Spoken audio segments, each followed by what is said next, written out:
Hi everybody, welcome back to another video of Creek Crafts. Today we're going to be making pet rocks. So if you don't have a rock that you'd like to paint already, take this time to pause the video and go outside, pick out a rock, and then come back inside, unpause the video, and we'll get to painting.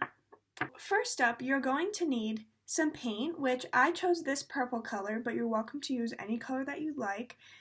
And you're also welcome to use multiple colors depending on whatever your preference is. You also need a paintbrush, and you can also use more than one if you don't want to mix colors. And lastly, you're going to need a rock. I chose this one that is triangle shaped, but your rock can be any shape or any size that you'd like.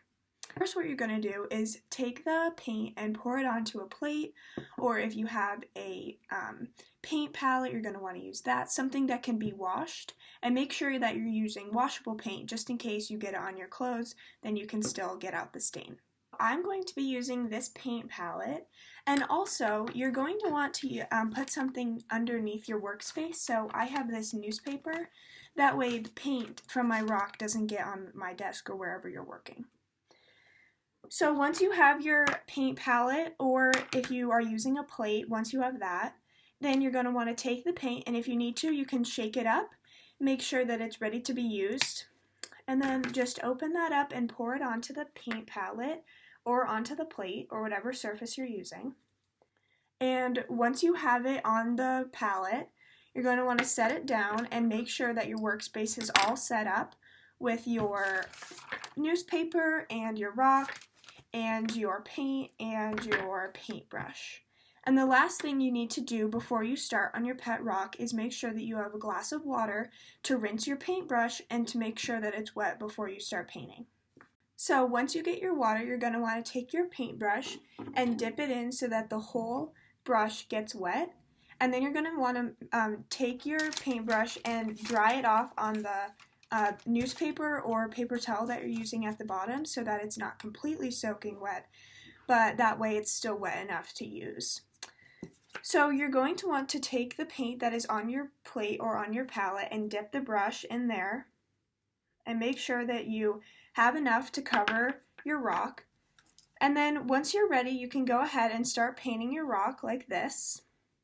And you just want to make sure that you're getting all the sides of your rock so that it is completely covered. And if you're using different colors, just make sure to rinse your brush off in between. So once you're done painting your rock, you're going to want to set it down on the newspaper or the paper towel that you're using as your workspace and set it down so that it can dry, and then we'll come back in a couple of minutes once it's dried. Alright everybody, welcome back. So once most of your rock has dried, you're going to want to set it down and make sure that you can get a marker, preferably a Sharpie, to use to draw on the eyes and the smile. And you can use any color. I'm going to use black because I think it'll show up the best, but you're welcome to use any color that you like.